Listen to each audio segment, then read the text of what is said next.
quand une femme veut réussir, en général, elle est jugée sur des normes qui sont, clairement, pour les hommes. Donc du coup, ça crée ce déséquilibre où les femmes, parfois, remettent en question leur féminité. Bon, salut Coco, ça va? Salut Harold, tout Bah va écoute, très bien et toi? ça va très bien. Alors aujourd'hui, je te reçois en qualité de coach. Est-ce que je peux t'appeler comme ça? Est-ce que tu es une coach? Oui, tu peux m'appeler coach. D'accord. Tu es coach en quoi?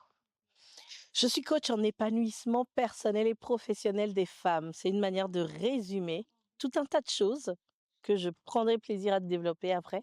D'accord. Alors pourquoi spécifiquement des femmes? Les hommes ont une psychologie que je ne maîtrise pas. Je vais pas devenir professionnelle de quelque chose pour lequel j'ai une appétence Mhm. personnelle, mais pas professionnelle. D'accord. C'est quoi les problématiques que tu rencontres le plus souvent dans ton métier de coach? Alors, c'est biaisé parce que moi, je suis spécialisée dans des problématiques données et les Mhm. personnes viennent à moi par rapport à ces problématiques-là. Donc, je ne pourrais pas dire que toutes les femmes, tout partout, rencontrent ces problématiques, Mhm. mais la plupart avec lesquelles je m'entends bien et qui viennent me voir pour une prestation, Mhm. viennent principalement parce qu'elles ont des obstacles dans leur vie. Et tout dernièrement, celle que j'apprécie le plus, c'est les multipotentielles ou les femmes dirigeantes autour de la quarantaine qui ont souvent tout pour être heureuses, mais qui se sentent vides parce que il leur manque l'essentiel, l'impression de se connaître, de savoir qui elles sont, d'être à leur place, Mhm. au lieu de jouer des rôles ou de s'efforcer avec une énergie, tu vois, un peu masculine, D'accord. qu'on appelle l'énergie yang. Et donc en fait, pour toi, est-ce que ce serait peut-être parce que le monde est peut-être un peu trop masculin? Qu'elles doivent, faire ressortir cette énergie masculine ou enfin parce que là, je vois vraiment qu'il y a un sujet sur l'énergie masculine. Est-ce que Oui, ouais. c'est clair, on est dans une société patriarcale. L'Afrique était matriarcale, mais ayant été colonisée, on a appris tous les systèmes, et les modèles, du patriarcat et on les retrouve, de manière clairement, ou de manière insidieuse, Ouais. heu, dans toutes les sphères de la vie Mmh.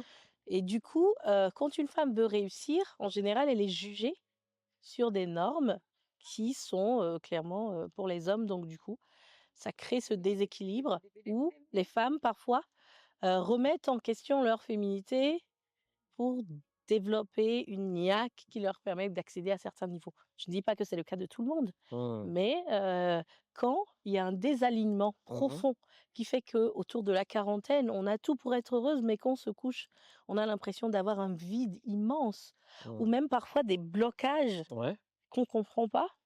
Là, c'est là qu'on vient boire. Il y en d'accord. a d'autres qui vivent très bien comme ça et ça Et les dérange pas. ça dérange pas et donc là, ce que je perçois, c'est comme si, les femmes que tu accompagnes, elles ont joué un rôle pendant de nombreuses années et qu'elles sont un peu fatiguées de ce rôle. Est-ce que je me trompe? Tu ne te trompes pas parce que c'est, le cas de beaucoup de femmes, mais mon public cible, les multipotentiels, c'est clairement leur cas.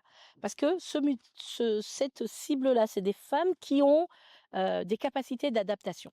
Mmh. C'est des femmes qui sont très sensibles et en général, c'est un calibrage de naissance que la société ou certains événements viennent amplifier et donc comme c'est des personnes qui sont sensibles, très tôt, elles s'adaptent et se suradaptent et c'est la suradaptation qui fait que, finalement, j'ai une cliente aujourd'hui qui est venue me voir, qui me paye un montant plutôt conséquent parce qu'elle me dit: «Je ne sais plus qui je suis». Parce Mmh. qu'à force de jouer certains rôles, Mmh.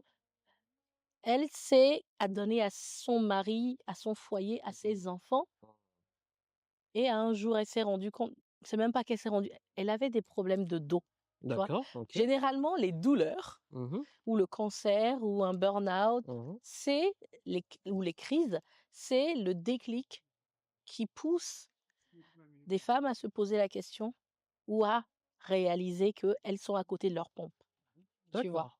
Donc ça reste quand même un déclencheur un peu physiologique qui finalement, fait paraître une sorte de mal-être, comme ça et qui fait qu'elles vont se questionner justement sur ce qui ne va pas. Exactement.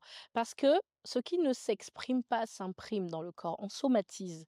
Donc, l'humain c'est supporter une certaine dose de douleur Mmh. ou des situations frustrantes, on fait avec parce que oui, la vie, il y a des épreuves, tout le monde en a. Mmh mh. Sauf qu'au bout d'un moment, quand ça devient trop fort, la vie nous donne des signes, on Mmh. l'entend pas. Mmh. La maladie, le mal a dit. La Mmh. douleur, ce n'est que une expression. Et en OK. général, si on l'entend Mmh mh. quand elle parle doucement, on ne tombe pas dans des travers trop douloureuses. Mais malheureusement, ce n'est que quand ça devient insupportable que ce mal-être intérieur qui nous murmure devient de gros sons qu'on ne peut plus ne plus entendre, que les femmes viennent voir un coach en disant, voilà, j'ai telle problématique. Et en général, c'est le symptôme qu'elle donne. D'accord, Mais le rôle du coach est d'aller croiser, d'aller creuser, creuser jusqu'à trouver la racine. d'accord. Parce que sinon, c'est comme si on coupait un rosier. Un rosier, quand tu le coupes, au contraire, Il si tu repousse, coupes que les branches, ça recoupe, repousse encore plus. d'accord et est-ce que tu crois au bonheur?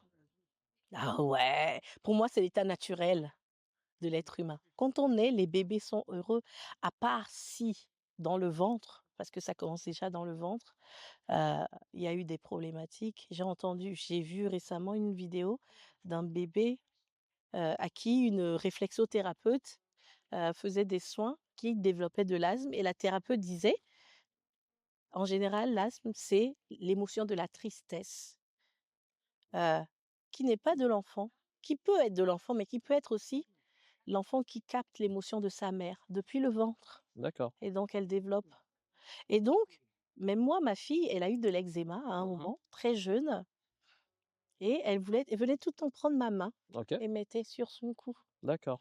et on a été voir, on a essayé plein de choses. Le cortisol, on sait que c'est mauvais pour la santé, mais ça gère Mmh. et la peau Mmh. exprime beaucoup de choses en lien avec la relation à l'autre. Et c'est quand on était avec un énergéticien qui essayait de parce qu'on a essayé des médecines alternatives, qui nous a dit: «Bah, si votre fille prend tout le temps votre main pour la Mmh. mettre sur le cou, c'est que ça lui fait du bien» Mmh. et quand, on avait des médicaments à lui mettre, je lui faisais des massages, je Ouais, me suis rendu compte que ça nous a rapprochés et le d'accord. fait que ça nous ait rapprochés et bah, non seulement moi ça m'a fait du bien, ça lui Mmh. a fait du bien et je suis persuadée que c'est ça qui a fait disparaître, cet épisode qui allait jusqu'à des plaies sanguinolentes ou Mmh. purulentes, tu vois? Alors, est-ce que toi, tu as l'impression, toi, à ton niveau, que quand les gens viennent te voir, ils sont en quête d'un bonheur? Ou c'est vraiment, ils viennent te voir avec un symptôme et toi, tu dois décortiquer les choses? Le cerveau a tendance à nous pousser à éviter la douleur et à vouloir le plaisir. Mmh mh. Quand les personnes viennent me voir, c'est généralement pour sortir d'un mal-être. OK. Mais il y a, je te disais pour le cas des femmes dirigeantes qui ont tout pour être heureuses, Mmh mh. cette perte de sens, Mmh. c'est c'est pour ça que j'ai précisé autour de la quarantaine, parce que quand on a 20 ans, Mmh. on ne cherche pas à vivre les mêmes choses que quand on a 40 ans. Ouais, bien À sûr. 40 ans, on a déjà, en général, un enfant, une maison, un Mmh. travail, Mmh. mais dans le travail, au bout de quelques années, on sent qu'il y a quelque chose qui manque et Mmh. ce quelque chose, on ne sait pas mettre un mot dessus. Mmh. Parfois, on peut dire le bonheur, Mmh. mais qu'est-ce que le bonheur? Si Mmh. je te pose la question, pour toi, c'est quoi le bonheur? Tu vois? Oui, oui, c'est une notion qui est assez personnelle à tout un chacun. Heu et en fait, ce que tu dis, en fait, là, ta cible, en fait, des femmes dirigeantes, est-ce que parfois, tu as pas l'impression que ce que moi je rencontre aussi, parce que je peux côtoyer des femmes dirigeantes et cetera, dans le perso, j'ai l'impression aussi que, le couple joue un rôle énorme dans l'épanouissement de la personne en soi. Est-ce que c'est des thématiques qui reviennent souvent? Bien sûr, une femme qui est malheureuse dans sa vie personnelle, ça rejaillit sur son professionnel et sur son couple. Ou si le couple ne va pas, ça rejaillit sur le professionnel et sur le familial. Mais ce que moi j'ai compris au long de toutes ces expériences, parce que ça fait quand même 20 ans Mmh. que je fais de l'introspection, Oui, et j'ai même sorti un livre dessus, on va en reparler. Mais ce que j'ai remarqué, c'est que tout part de nous. Nous OK. sommes la source, tout part de nous. Quand quelque chose autour de nous ne va pas bien, au lieu d'aller changer l'extérieur, Mmh. changeons l'intérieur et OK. l'extérieur changera. Ça, quand je l'ai compris, Mmh. j'ai arrêté la victimisation. Ouais. J'ai arrêté de jeter la flèche, la faute aux autres. Mmh. Ce n'est pas la faute de l'État, ce n'est même pas la faute du mari. Enfin, je veux dire, quand tu reprends d'abord ta responsabilité Mmh. et que tu règles ce que tu as réglé, c'est comme si tu sors tes lunettes, tu essuies. Déjà, tu vois mieux. D'accord. Parce que souvent, il y a une question de perception. Du coup, par perception, en gros, si je dois donner un exemple, supposons je me sens, opprimé, plutôt que de me sentir opprimé, faudrait peut-être que je comprenne que peut-être je suis pas dans l'endroit où je dois être, que ma perception du problème d'oppression n'est pas réelle et est-ce que c'est dans cette voie-là? Oui, c'est dans cette direction. Ouais, C'est pour ça que quand je fais un accompagnement, je fais pas du one shot. OK, Je ne fais pas du Doliprane. OK, Je fais un accompagnement sur 3 mois minimum OK, et on va aller creuser, creuser, creuser, enlever une couche, une autre couche et aller comprendre le pourquoi. OK. Tu vois, par exemple, je peux te donner, l'astuce des 5 pourquoi. Ouais, Tu me dis: «Tu déprimes, pourquoi?» Tu avec ce premier pourquoi, tu vas me donner une, raison qui te vient, la première raison. «Je ouais, déprime parce que, j'ai pas de travail». Pourquoi? «J'ai pas de travail parce que mon ancien travail, je me sentais malheureux». Pourquoi? Parce que on m'a forcé quand j'étais petit à faire architecture alors que moi je voulais faire, je sais pas, cinéaste. Pourquoi?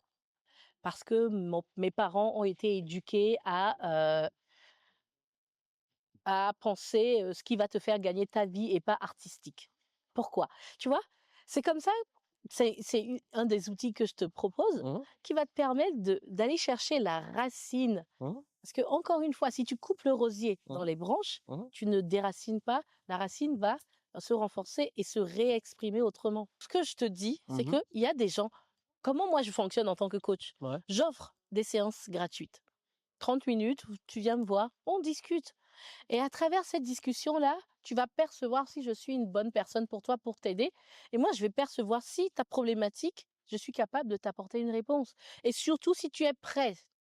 Parce que parfois, quand les gens sont pas prêts, ça sert à rien, tu vas t'épuiser. alors tu me parlais des 5 pourquoi. Je trouve cette méthode très intéressante parce que c'est un peu, la maïeutique, faire accoucher d'une idée. Donc ça c'est Exactement. donc ça c'est très intéressant. Hem, mais, dans l'exemple que tu avais donné, il y a quelque chose qui m'a marqué. C'est, tu parlais par exemple, d'une personne qui a été amenée progressivement à suivre un parcours de vie Ouais. qui, in fine, n'était pas le sien. Mmh. Et moi, je connais des personnes avec qui je discute, qui ont ce même problème, mais D'accord. malheureusement, des fois, j'essaie de voir quelles sont leurs passions et je me Mmh. rends compte qu'elles n'ont pas de passion. Est-ce que c'est un cas qui t'est arrivé? Parce que moi, Oui. personnellement, j'adore la musique, la vidéo, j'ai plein de passions dans ma vie, Oui, mais et c'est ça qui me drive. Et oui. est-ce que toi, tu as déjà eu des cas de gens qui n'ont pas de passion? Alors, j'ai surtout eu moi-même déjà j'ai traversé des moments où j'avais l'impression que j'avais pas de passion. Très intéressant. Sauf que c'était un leurre, Mmh. parce que je suis multipassionnée. Aujourd'hui que je sais qui je suis, je sais que c'est juste que je ne m'autorisais pas des choses.